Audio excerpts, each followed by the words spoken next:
Hello, Dr. Mike here, and we are moving into week 6. It's amazing how quickly time passes when you're having fun, I guess.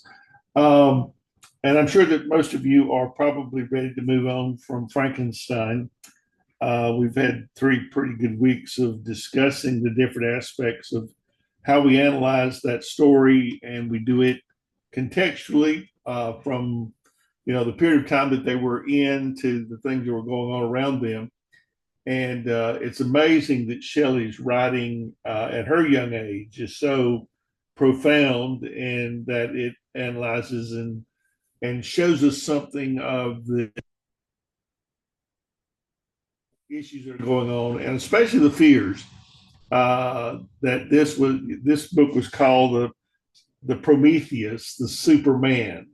At the time of 1800s, we had Darwin's on Origin of Species, 1859. We had the Descent of Man, 1870, and we had gone through the age of enlightenment and reason, and was a general rejection of religious mores, basically of using faith as our basis for making decisions. And the end of 1800s, you had the German textual criticism coming out in which they contended that we should apply that to the Bible as well. And so it was a time of great upheaval and a great fear that man was somehow a juggernaut out of control, and that we were losing whatever things were important, and science was uh, this elephant in the room, and it was a major contest. There were 2 books written late 1800s called, but and both of them almost the same title, one late 1800s, one early 1900s, on the war between science and the Bible and religion. It is a subject that I'm still very much involved with. I working on my dissertation at Liberty, and I am writing on Charles Towns, who was from Greenville, South Carolina, my hometown. And Charles in 1964 won the Nobel Prize for his invention of the laser, or his part in that invention. And then he went into astrophysics and worked on the black hole in space, worked on the Apollo moon landing, and on we could go. But in 2005, he won the Templeton Prize in Religion for his attempt to bring back the discussion, the conversation, if you will, between science and religion that was very much broken during this time, and was one of the things that Shelley had in mind when she penned Frankenstein. This war between science and religion. You see it today in this war against vaccines and science that's going on in our current administration, and Robert Kennedy trying to get rid of all the vaccines and food coloring. It's a move against modernity. That's an old term that came out of the 1920s. I think I sent you a link to my article on the Scopes monkey trial 1925, which would have been very much within the wheelhouse of what's going on here. So basically, there was this tremendous fear, tremendous battle going on, and it's continued to go on up until the present day. We don't see much of it in history, 1930s, 1940s, 1950s, mainly because of the Great Depression, which had people's minds on eating and surviving, and of course World War II, which took out a lot. But it comes back in the 1960s. 1957, the launch of the Sputnik by the Russians helped us realize we were behind in science, and so they put the writing of science textbooks back in the hands of college professors. And there were 2 other things that happened in the 60s. They took prayer and Bible reading out of schools, and then we have all this turmoil with civil rights and women's rights and Native American rights and the Vietnam War protests and all these things. So that the 1960s was a time of great turmoil, to the point that we probably didn't think that America might not survive. But it did kind of settle back down. Women's rights amendment was defeated in 1970s. You might be interested in learning that that was done by 2 Christian women. It wasn't men that defeated it. It was 2 women, Phyllis Schlafly and Eagle Forum.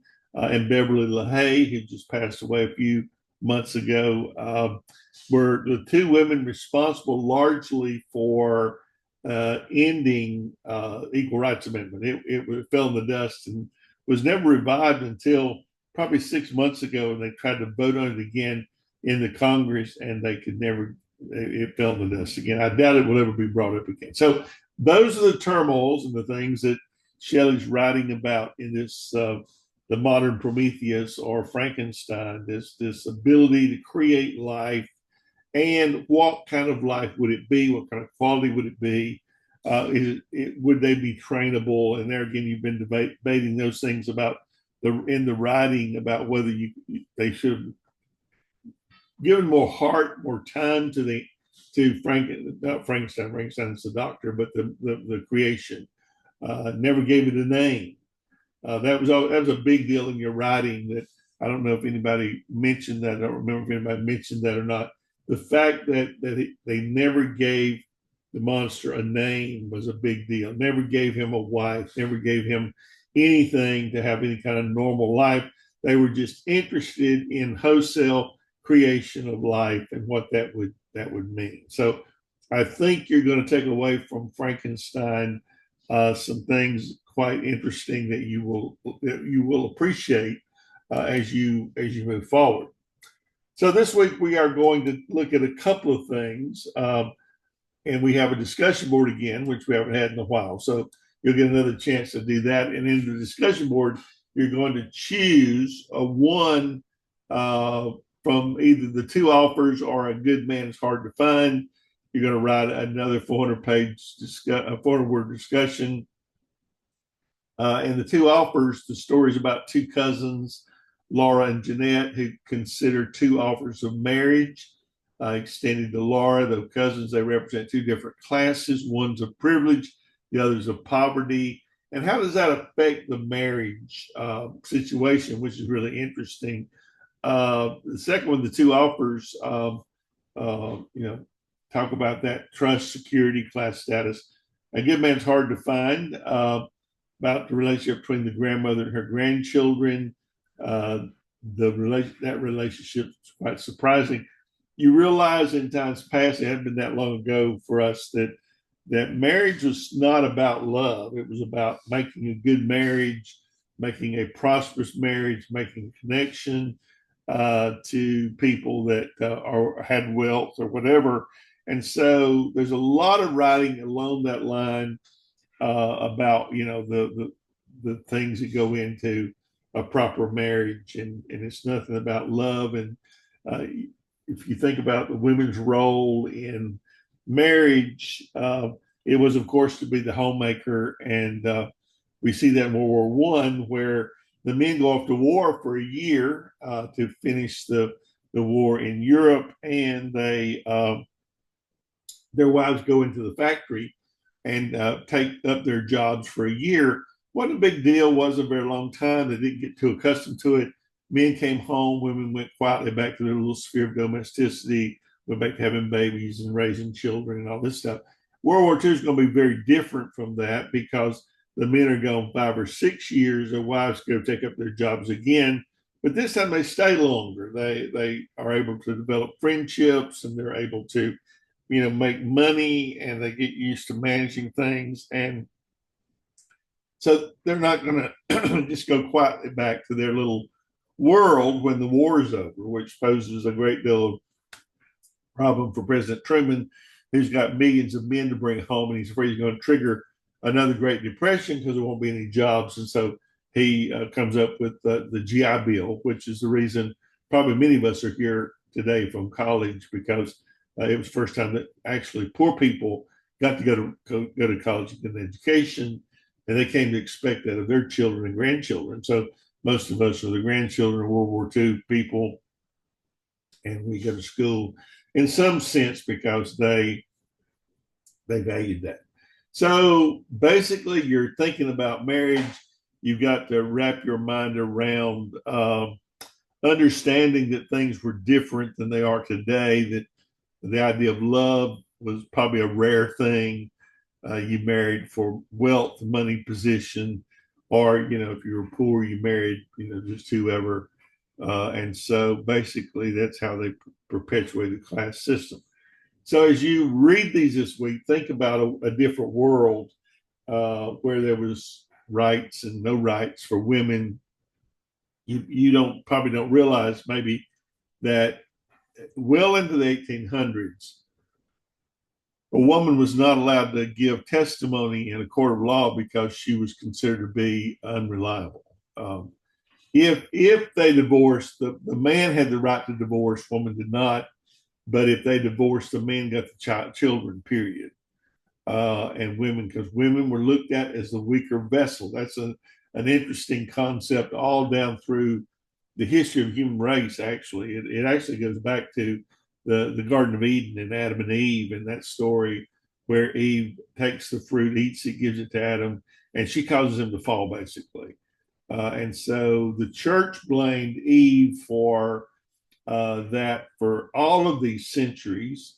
If you are Southern Baptist, which I have been, I'm not now, but Southern Baptists, they passed the Faith Act in 1998, reiterating, and they've doubled down since then that women, of course, should never be a pastor, never be a deacon. They can work and do things in the church, but they'll never be in leadership. If they have a question, they need to ask her husband at home, but they have no vocal role in the church, and which I don't agree with. But that it comes back from that old idea of Adam and Eve and the weaker sex, and that was carried down through all these centuries. And to be honest with you, the church blamed the woman for the fall in sin of humanity. And so it's always been that women were mistreated and abused and run over, and that was an excuse to do that. And so that kind of explains the deal. But all the way up in the 1800s, a woman could not hold property. If you married if you're a woman married a man, your property went to him as a dowry. It went to him, not to you.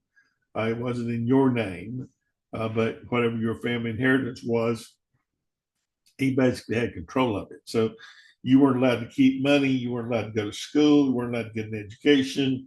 And that went on well up into the 1940s with the education. In fact, when Truman did the GI Bill, they bumped what few women were in college.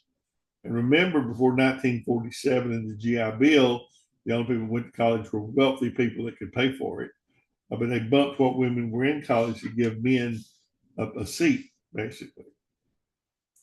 So you're thinking about a different world. And as you write about this, I hope this will be a little bit easier one for you to write. Some of you struggled with the Frankenstein thoughts and things, but I think this will be one that you'll find to be easy. Okay, if you need me, I will be around, of course. Our grading is pretty well up to date. And so I encourage you again to look at your writing scores and see if where you are. I mean, if you kind of peg around the same area, it gives you a good idea of what your grade point writing skill is. And of course, it's something you work on if you know there's a problem. But you can always go back and gain, some great writing experience. Writing is fundamental. It's absolutely essential to what we do in our education and our lives. You've got to see it as essential to your well-being and your understanding, okay? Because it is absolutely something that we need to do and do well. I think I've told you before, there's just no finish line to writing. You'll be working on that the longest day you live, but it is a worthwhile endeavor. Okay, guys, thank you for your time today. And I trust as we begin to go toward the end of the term that you will, if you have any questions, you'll please ask me. Thank you so much. Have a blessed day.